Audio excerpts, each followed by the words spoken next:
Prabhupada ki Jai Om Vishnu Pad Paramahamsa Parivrajagacharya Stotra Sotra Shri Shrimat Hridan Goswami Hanskudamino A.C. Bhaktivedanta Swami Srila Prabhupada ki Grandara Shrimat Bhagavad Gita ki Gaura Premananda. Hare Krishna, thank you very much for coming. So, as usual, we are speaking this Sunday on the Bhagavad Gita. So, anyone here for the first time? Hare Krishna, a warm welcome. Hope it's not too much of a culture shock. And if it is, then we hope it's in a good way. So, we are approaching a very, very special month in the Hare Krishna movement. And in this occasion, we have decorated Srila Prabhupada with his beloved books. Because Srila Prabhupada, he came to the West 50 years ago with the message of goodwill. He translated the Bhagavad Gita and other Vedic literatures as the Srimad Bhagavatam into English for our benefit. And every December we make some extra effort in order to make this literature available to the people at large. So in this connection, I chose a verse which I found befitting. So if you know it, you can kindly repeat. Yaidam paramam goyam mad bhaktasva vidashyati bhakti mayi param kridva mami vaishyatya samshayaha. Translation by Srila Prabhupada.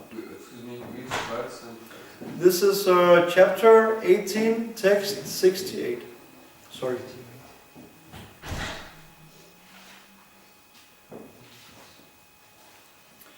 So translation, for one who explains this supreme secret to the devotees, pure devotional service is guaranteed, and at the end he will come back to me. Purport. Generally it is advised that Bhagavad Gita be discussed amongst the devotees only, for those who are not devotees will understand neither Krishna nor Bhagavad Gita. Those who do not accept Krishna as he is and Bhagavad Gita as it is, should not try to explain Bhagavad Gita whimsically and become offenders. Bhagavad Gita should be explained to persons who are ready to accept Krishna as the Supreme Personality of Godhead. It is a subject matter for the devotees only, and not philosophical speculators. Anyone, however, who tries sincerely to present Bhagavad Gita as it is, will advance in devotional activities and reach the pure devotional state of life. As a result of such pure devotion, he is sure to go back home, back to Godhead. And I'll just take the next verse also, because it's very similar and there's no purpose. Chatasman manushyasu kaschin me priyakritama daditana chame tasmat anya priyataro bhuvi. There is no servant in this world more dear to me than he, nor will there ever be one more dear. Om jnana timirandasya jnananjana shalakaya Chaksurum militam yenai tasmai Shri Gurave Namaha.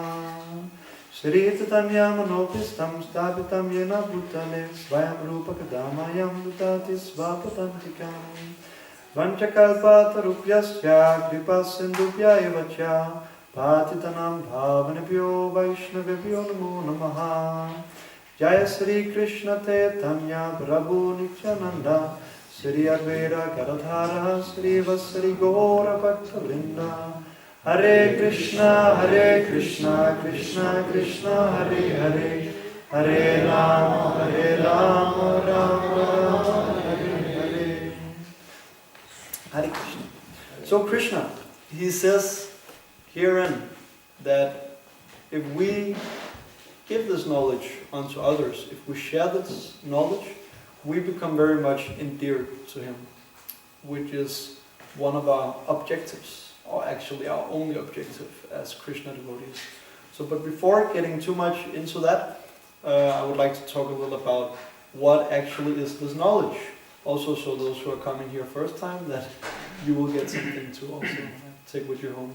So, we are often asked, so this book Bhagavad Gita, because we go around and we present it to the people, they ask, so what is this book? And this book is containing so much information. It's a book about, it's a manual for life and for the world and for the universe. So there's so many things which can and should be said about the Bhagavad Gita. But it is actually Bhagavad Gita, it can be summarized in 5 subjects. And that first subject is very, very relevant to all of us. Actually, how many know the 5 topics of the Bhagavad Gita? Please raise your hands. Yeah, so quite a few. So, but at the end of the lecture, it would be very nice if everyone knew these 5 topics of the Bhagavad Gita. So we will try to go through them together. So, the first topic of the Bhagavad Gita? Soul. Yes, the soul. In Sanskrit, it is called Atma, the self. So, Arjuna, he is speaking in the Bhagavad Gita to Krishna. And he is put in a very precarious situation. He doesn't know really what to do in his life. And especially in the coming moments, like very critical situation, he's about to face a war. So Krishna, he's explaining to Arjuna that the first thing that you need to understand is who you are. And that is very, very relevant to ourselves.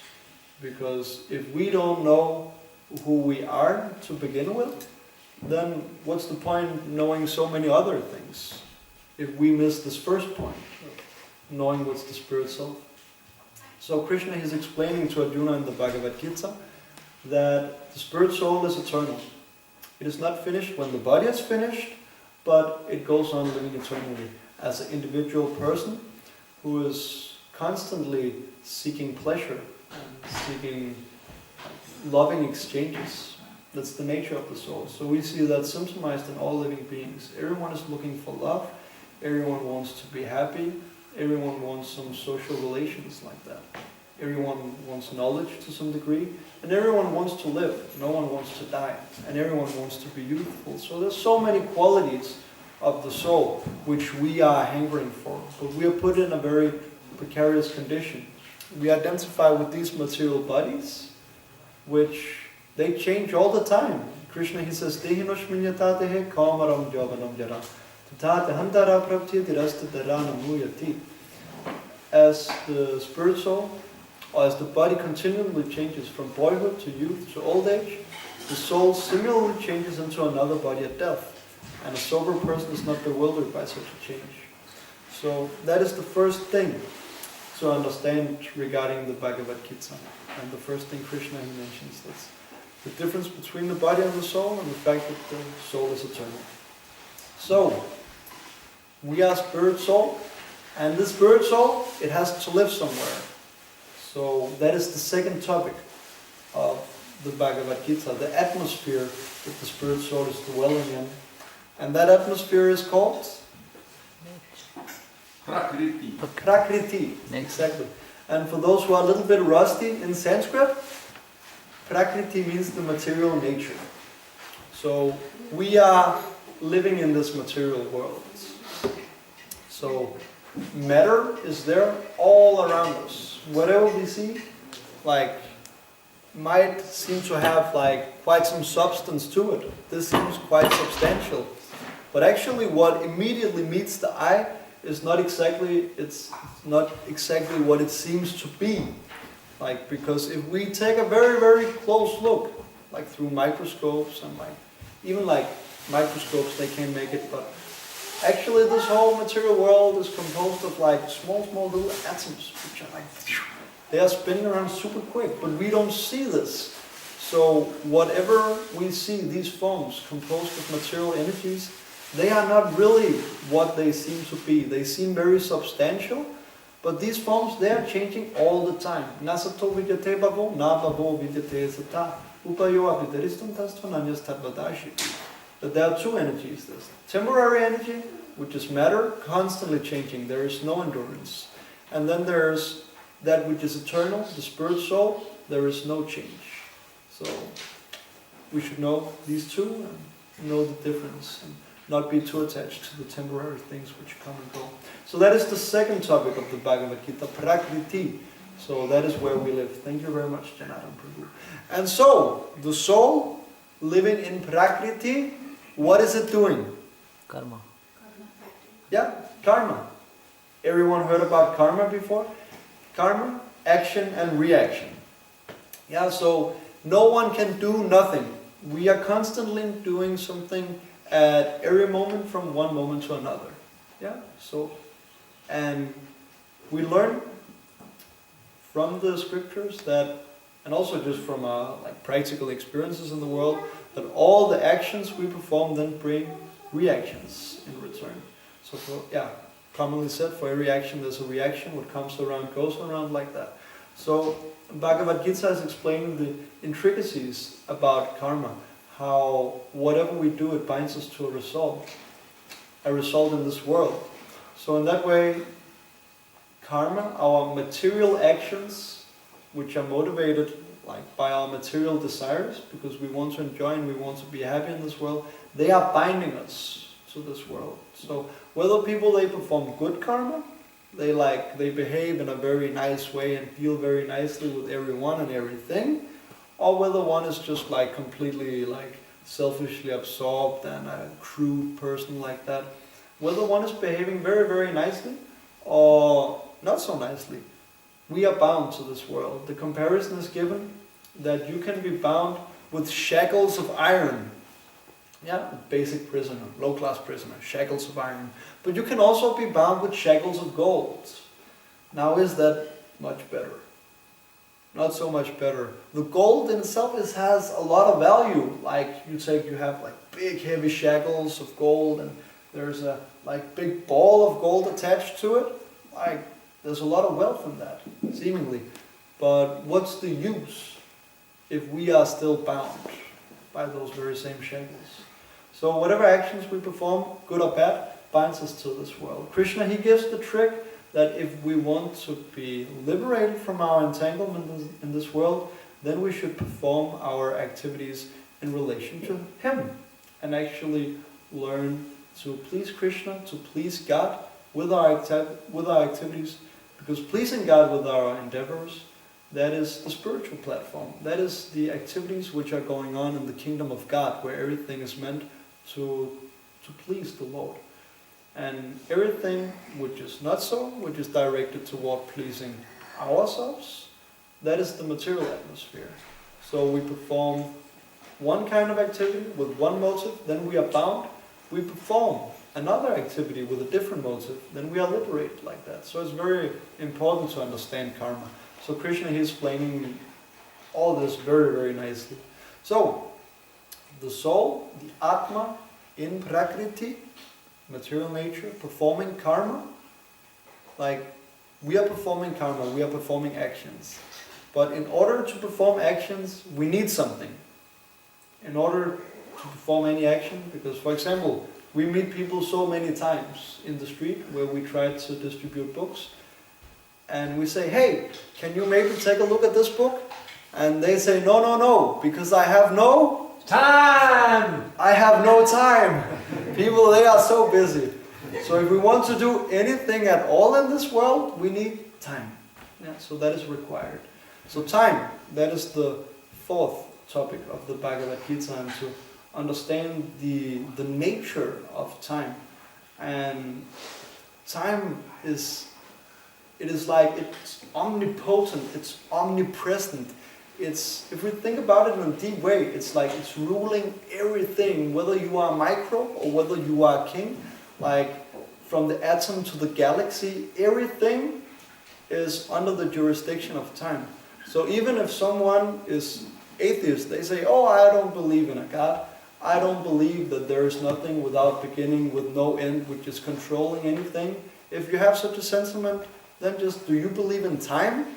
Because time perfectly lives up to every single qualification of like our definitions of what is God. At least like of course the Vedic definition is a little more advanced, Bhagavan, but the Western definition of God, time lives perfectly up to it. So yeah, anyway. So, and time, in Sanskrit it's called Kala, so that is the fourth topic of the Bhagavad Gita. So we have the soul, the Atma, within Prakriti, performing karma within jurisdictions of time, Kala. And then behind this whole thing, there is the Supreme Controller, which is called? Ishvara, the controller, which is Krishna. Krishna is the controller, but technically in this term Ishvara. So the Bhagavad Gita consists of these 5 topics. If we know these 5 topics, then we are, so to say, enlightened. And of course that enlightenment can be more or less, the more realization, the more understanding one has. But understanding these 5, that is enlightenment. So this is what needs to be known. Yeah? So if we study the Bhagavad Gita, we can get very, very clear understanding of this. And then Krishna in this verse, he says, the one who gives this knowledge unto others, he is very, very dear to the Lord. So in that way, we want to be dear to the Lord, because we are seeking love, we are seeking friendship, and all these things. But the problem in the material atmosphere is that even if you have the perfect husband and the perfect wife, well, they grow up together, they have a nice life and that, nice kids, nice everything, nice house, but eventually time takes it away. Whatever it might be in this world, it's temporary. So therefore, we seek something which is permanent. So that relationship can be found with God, with Krishna. So, and if we want to engage in relationship with somebody, then instead of concocting, oh, I might do this for that person or this for that person, then you ask, what would you like me to do for you? Yeah, because if we know the sentiments of the person, what he likes, then it's very easy to please a person. And Krishna, he says right here, he says, the one who teaches this supreme secret to the devotees. And factually we know that everyone is a devotee, because we are all expansions of Krishna. And so we're all little parts. So everyone is a devotee, some is covered by illusion and some are not. But in essence, if we teach this knowledge unto others, our life becomes blessed. Krishna, he becomes extremely pleased. And we can just witness that. I have seen in my life, ever since I started distributing the books of Srila Prabhupada, there has been no scarcity in my life in any way, in terms of relationships or adventures, what to speak of, food on the table, and this and that. So if we try to please Krishna, why should he not take very, very nice care of us? So our lives become blessed by sharing this knowledge with others. And not only do our lives become blessed, but the life of everyone we can touch. We can give this knowledge to others. To leave a person with a book, so valuable, because a book is a gift which you can open again and again and again. So nice. So like that. So we want to follow in the footsteps of the great souls, like Srila Prabhupada, who set out on his journey, and it was quite an impossible task to carry out from a material point of view, because he was an old man. He was at the time where people, they usually retire, they slowed down a little bit. But he just went across an ocean to a foreign country with practically nothing except a case of books. And he set out to make a revolution. So Srila Prabhupada, he was para artha nishta. He was fixed in his determination to bless the world. And he has made it so easy for us, because we might be illiterate or whatnot, we might not be very learned, but if we can give a book to a person, leave a person with a book, so nice. Everything is in the books, so like that. And people, they are very much hungry for this, because everyone is searching for happiness, but nobody finds it in this atmosphere. And even if someone claims to have found it, just wait, because it's quite temporary, as already explained. So another point is that a devotee should have compassion. And knowing that people, they are suffering, if we just see, like, just go down the street and just watch the faces of people, there's so much mental disturbance and so much suffering, like it's quite easy to see. And also if we approach the people and talk to them, we always have some problems ourselves, right? We have never experienced that there is no problems practically, there's always some problem. And even if you fix some problem, then two other problems pop up, is it not? Yeah, like that. So once Krishna, he gave me a very, like a practical realization. Like I was, last year, I went to Jylland and we were distributing books, but my health got a little bad. I got sick and I had a fever and my throat was like inflamed and like, so I was feeling quite sorry for myself and I was thinking, oh Krishna, I am trying to serve you. Why do I get trouble? Why can you not just give me good health so I can go and like that? So I was down for a few days, but then one day I was thinking, no, actually, anyway, I need some fresh air and I can take a few books under my arm and just go out there and meet some people and just try at least. And Krishna, he showed me, I met just one person and I stopped him and asked, how are you doing? And he said, not very good, not very good. To tell you the truth, he said, last year my daughter, my small daughter, she died. And he told me that, and my wife, he was just a few years older than me, he was 28 or something like that. So his small daughter had died, and then because of grief and lamentation, his wife, she just came down with cancer. Just quite recently got diagnosed. And he told me on top of that, I have inflammation in my throat, which was the same problem that I had, but he had these other problems like on top of it, so that Krishna, he kind of put my suffering a little in perspective and like, okay, I have it much better than I deserve actually. People, they are really suffering, and if I can do just a little bit to like put out my hand, and this person, he took a Bhagavad Gita, so his life might have changed, like he might have got some, something profound out of it. Especially if you're put into that situation, then like knowledge is, it's like if you're really suffering, like if you are very well-to-do, everything is just going very nicely like that, then you might think, oh, why do I need the spiritual thing? But like if you are put in such a precarious condition, then you can really take benefit from it. So we understand that people in this world, they are suffering, and practically there's no one who's not suffering, except for the people who actually are self-realized and realize the difference between the spirit and the soul, the spirit and the body. So, therefore we have this Srila Prabhupada marathon this December, where we will try to join forces and give out as many books as possible. This is an event which is going on all over the world, and every year millions and millions and millions of books are distributed this month. Last year we had just one single day, 14th of December, it was Gita Jayanti. It was like, they refer to it as the Day of Enlightenment. And all over the world we distributed 1 million books just in one day.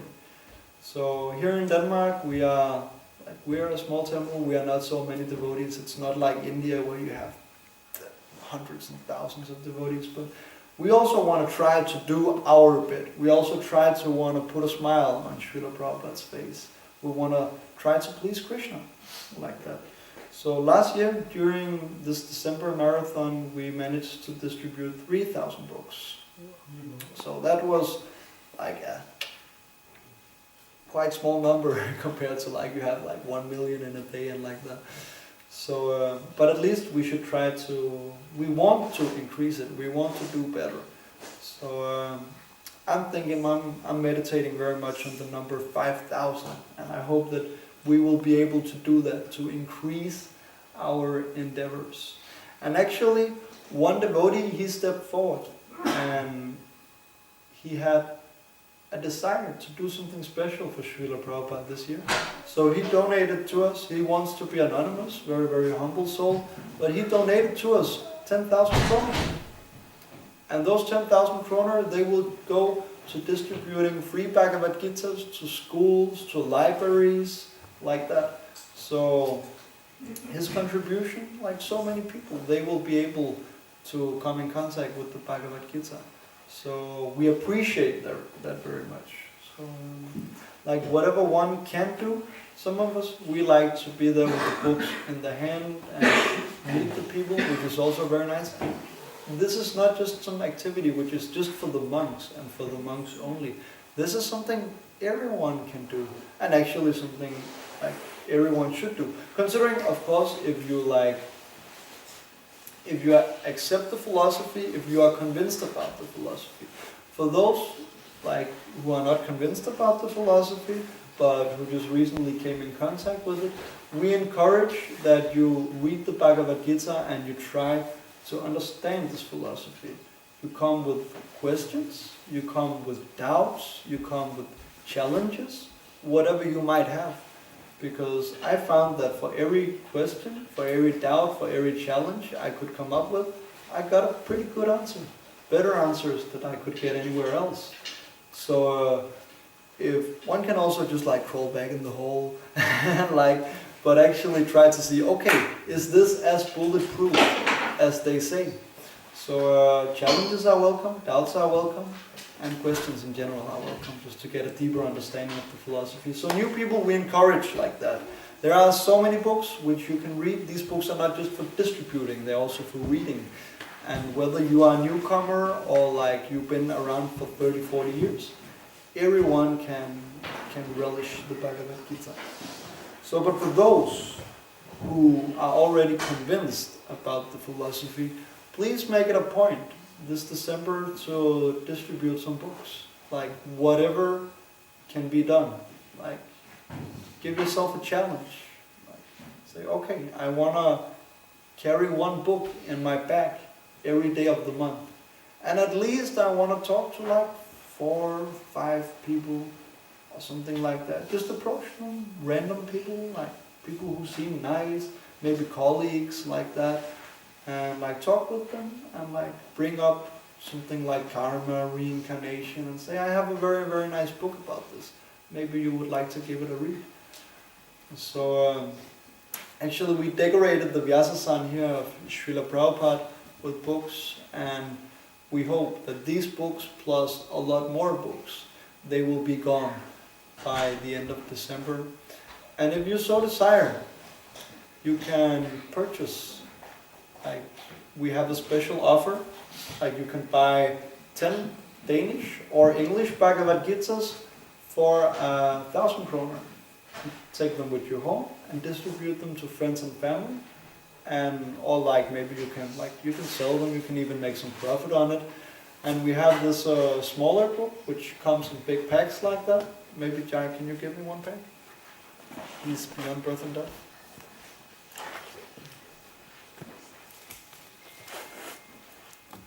These very, very nice book.